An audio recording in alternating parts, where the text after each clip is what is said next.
Hello, everyone. Welcome to Fox 11 News in Depth, 52 in 52.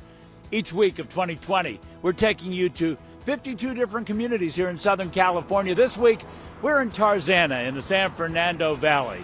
This is a community named after a famous character. We'll get to that in just a second.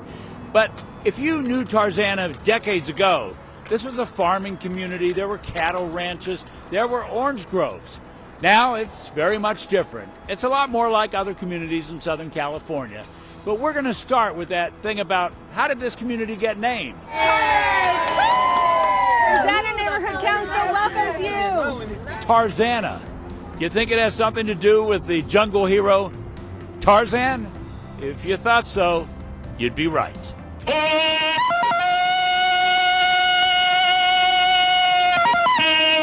This is the Tarzana Community and Cultural Center. It's a place where people come together, they meet, they do arts and crafts, things like that. It also is a museum. It doubles as a place to remember Edgar Rice Burroughs and his famous character Tarzan.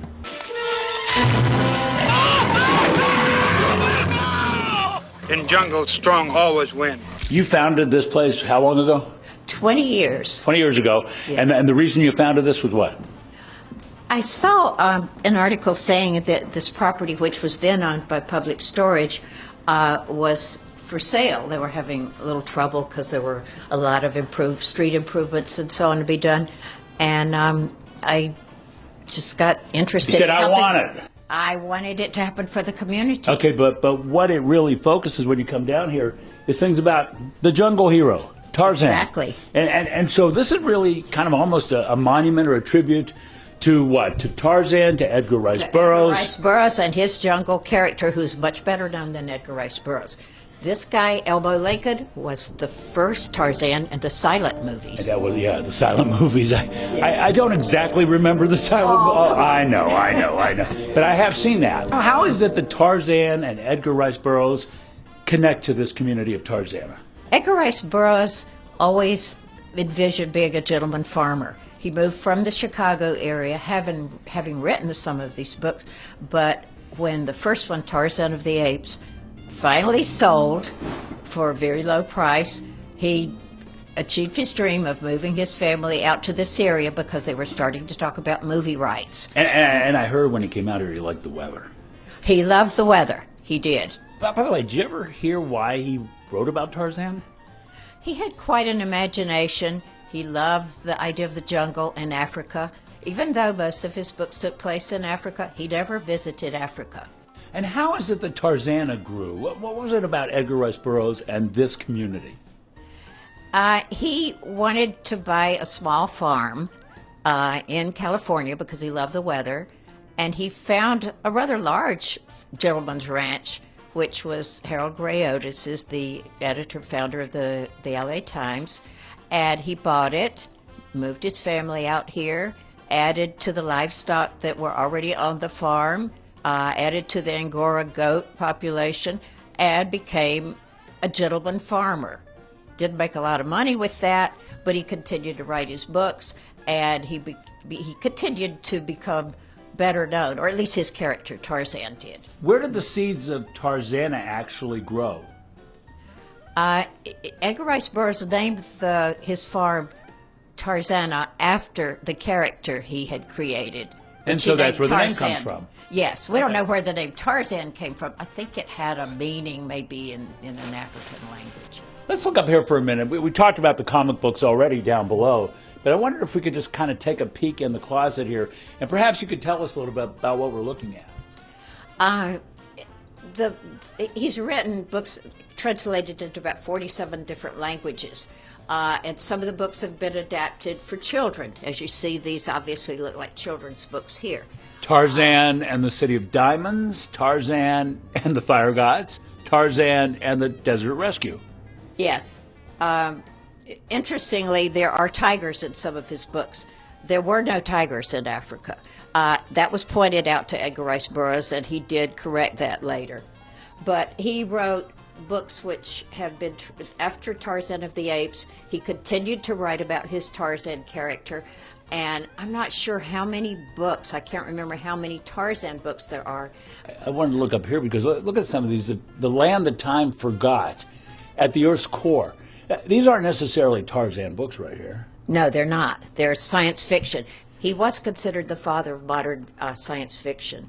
And so now we come back to this case, and we're in Tarzana, home of Tarzan. Feel pretty good to say that? It really does, because most of the, quote, bedroom communities, of which we are one in the San Fernando Valley, just have a sort of a generic sounding name like Woodland Hills, or not putting them down, but they don't, people all over the world don't know what they are. But everybody knows Tarzan. They do. So we get calls from all over the world. People want to come see what we've got here. Our little building is rather small, so there's not a lot to make a trip cross country to see, but people love to do it when they're in Southern California. Let's go out this way. Let's go out into the garden, okay?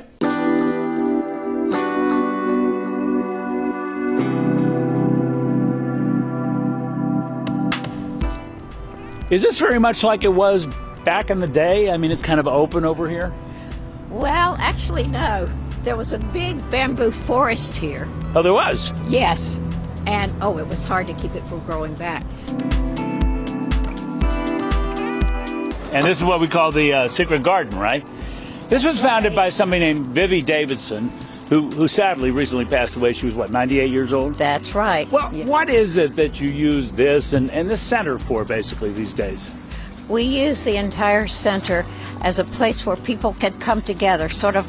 Tarzana didn't have a heart. We wanted a center where people could come. Children and adults could take educational classes. We have scouting groups here. We have Eagle Scouts that have been awarded here. We have art and craft activities for children. It's a place. It's a place to get together and do things. That's right. And right here in this garden, it's very pretty. Well, we think so. It's very special to us. It was very special to Vivi Davidson, and she's the one that came up with the idea of a secret garden because she loved good books and gardens.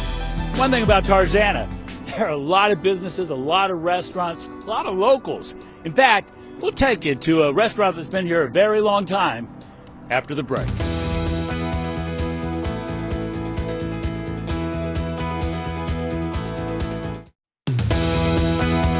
Ventura Boulevard, very busy. Lots of cars, lots of restaurants. One restaurant that's been here in Tarzana for a very long time, the Little Cafe, very big still among the locals. Let's go inside. Like a lot of restaurants here in the San Fernando Valley, you see pictures of celebrities that have shown here. Come by to eat lunch or dinner. And then you see the people who live in the neighborhood, people who come here to have a good bite to eat.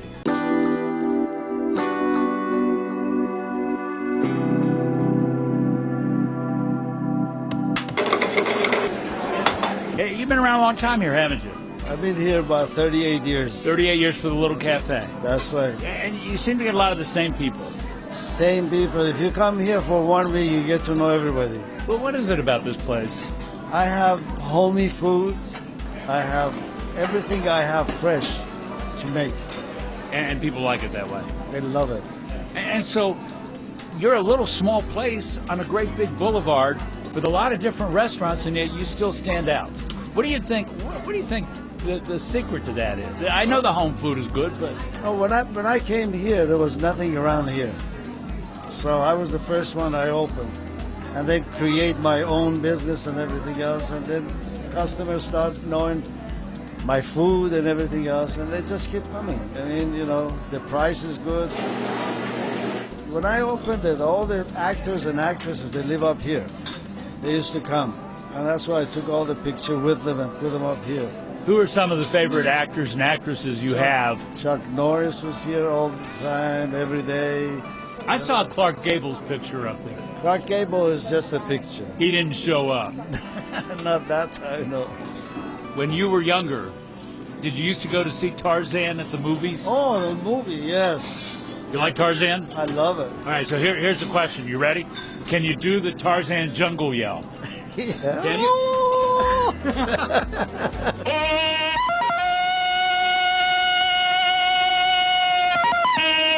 But Besides the food, there are a lot of issues, things people talk about in the restaurant, things that happen in their neighborhoods, like things that happen in everybody's neighborhoods in Southern California. These are like two of my favorite people. This is Marcy and Roger. Hi, how you doing? Hi, I'm Hal Eisner. Nice to meet you. How are you? Hi there, how are you?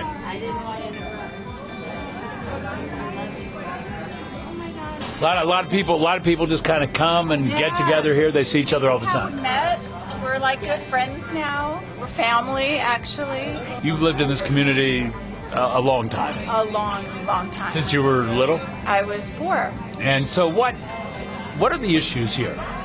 Well, there's, like any community, it's good and it's bad. More traffic, of course. More shopping. I like that. They just gentrified the whole little Tarzana area. You like that? I do. I like that a lot. Plus, they put my my gym there, so it's closer, so I have less excuse not to go. Well, what about some of the things that aren't so pretty about communities? Homelessness and gang issues. Where are you on those? Definitely. Well, we've had break-ins in the middle of the day in my house, and they even left. They took a lot. The middle of the day. I mean, that just kind of broad daylight. Just came in your house and took things. Yeah, and left a bag of beer cans. One thing that really breaks my heart is definitely the homelessness. In the last couple of years, I've never seen it like I've seen it now. It's just grown. It's monstrous right now. You can't say anything. You can't do anything. It used to be that the police would go and very nicely say, you need to move, or they would find another, maybe a situation for them, or maybe they were mentally ill and could find help for them. And nobody seems to be caring about them. What are the issues here? What are the issues? We pretty much have the same issues that everyone else has nowadays with homelessness and traffic and congestion and security issues. Let's talk about the homelessness. How big has that gotten? Just look at every freeway entrance and exit. It's like all around you. You see it wherever you go. Go to any shopping center, grocery store. You see it everywhere. Do you talk to your councilman about that? Yeah. What do they tell you? They're working on it. They're working on it. Are they working on it fast enough for your liking? No. What would you like to see done? More housing for them and more shelters. And the city is trying to do that. Right. Well, it's too little, it's not happening fast enough. And I guess the cost of living is too high. A lot of people are working homeless too. There are a lot of people that just can't, afford the high rents. Is there a quality of life here that keeps you here? Well, my family and my friends are here, and I've been here, I'm a native Californian, so yeah. But I'm talking about Tarzana. You get used to a place that you've been in for a long time, and you have that, sense of comfort and, complacency. And why would you wouldn't want to leave it to go somewhere else. It's, So it hasn't gotten so bad that you can't stand it. No, it's like everywhere else. I mean, where is there utopia? I've lived here for 20 years. My husband's lived here for 40, so he's seen more changes, but... You like it? I love it. What do you love about it? I have a piece of heaven here on earth. Okay, that's really poetic. Wait a minute. A piece of heaven here on earth. Uh-huh. So you have a mansion, a big property? I have a big property that's my sanctuary, so I get to go out and plant and create and just enjoy. There was a time the San Fernando Valley was filled with orange groves. Now it's down to just one. We'll show it to you, and we'll explain the controversy behind it on the other side of the break.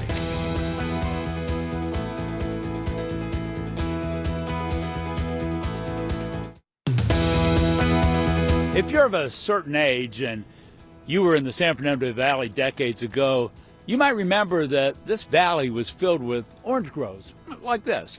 But now this is the last commercial orange grove here in the San Fernando Valley. And there's a controversy.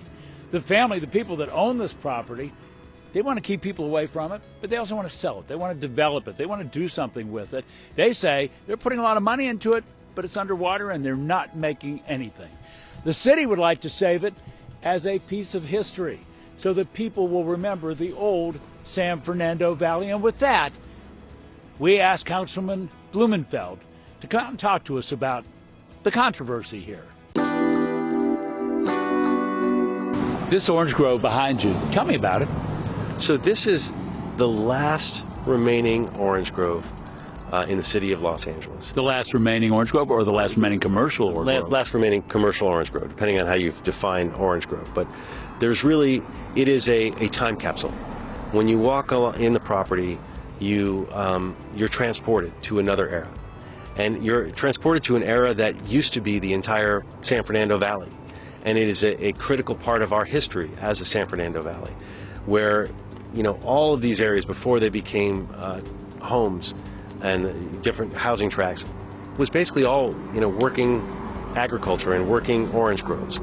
And so it is, and this is the last sliver of what was the Bothwell Ranch. You know, it was over 100 plus acres. And this is just the last little bit, and we're trying to figure out how we can preserve a slice of that history for the future and for generations to come. What's on the table? What is it you're doing?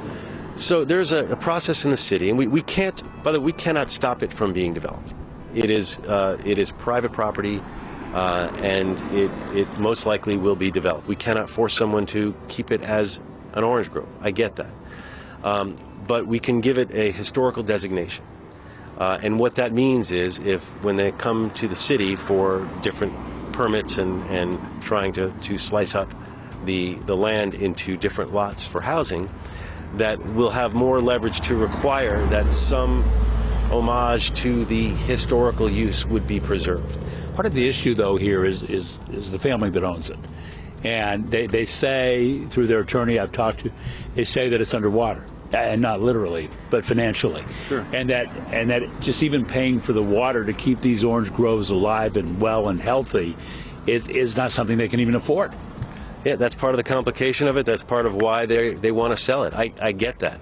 That doesn't change the fact that when you walk out there, there is that history. You see the barn where they, processed the oranges. You see the train tracks that they used inside there. That was, part of this history. You talk to the neighbors, and you learn about what this means to the community. So that doesn't change any of that. Yes, that is their motivation, and that is the reason that they're selling it. And the city's historical designation will not stop them from selling it, and it will not stop it from being developed. But it may change what that nature of that development would be, and perhaps it will encourage them to strike some sort of a deal where we can preserve a portion of it and create some sort of public access and historical remembrance. Well, let's say, for instance, they say they can't really afford the water bill because they're not making enough profit from the oranges. Can the city pay for the water bill? Well, we don't have a fund to buy this property, to necessarily maintain it. Now, obviously, once you start getting down into the numbers of maintain, if there was a section of it and it was granted to the city to preserve, we'd probably be able to find the money to keep it going. Is it fair to? It's almost like an eminent domain sort of thing. Is it fair to? It's not eminent domain. We are not taking the property. No, that I understand. But if you're putting restrictions on it, then doesn't that make it harder for the owners to sell if they want to? Historical monument status is not something new. It's done all the time on key pieces of architecture, key pieces of history. Everything from the Bob Hope's old house to buildings that have historic significance. We, as a society, as a community, have an interest and a duty to protect a bit of our history. And yes, that means that sometimes that changes the value of the land. It doesn't always make it lower. I mean, there's a lot of creative uses that you could probably come up with that could enhance the value of this land. It's just a question of how you capture it. And if the current owners only see that the only way they can capture value is by cutting it up and selling it as homes, that's the way they see it. But that doesn't mean it's the only way that the future of this property could continue. We have about a minute left in that short time. What are you hoping to see here, say, a year, 2 years, 3 years down the road? I mean, I would love to see some aspect of this preserved, and whether it's some of the groves with the barns, and so that people can understand the history of who we are as as Valleyites, and that we create something that's a win-win. You know, I don't want the family to suffer. I mean, well, they've sold the rest of this off for a lot of money, as you see all these houses are worth. I don't think they're going to, this is not a David and Goliath thing where they're going to be suffering here.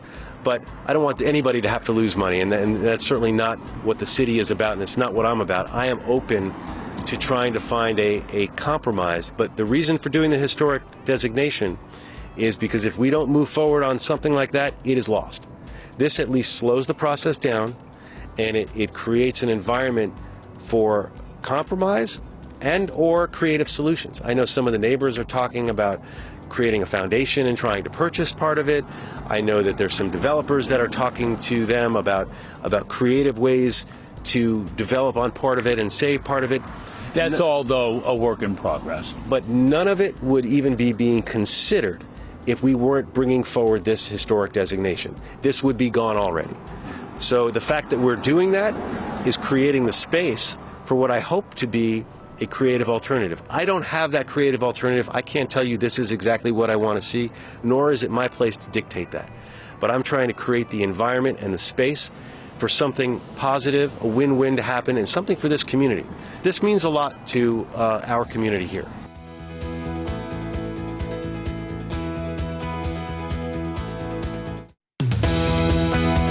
Welcome back. If you'd like to hear more of our interviews with some of the guests you met in the past half hour, just download my podcast, What the How, at whatthehowpodcast.com, iTunes, Google Play, Spotify, Stitcher, wherever you get your podcasts. Next week, we're in Pasadena.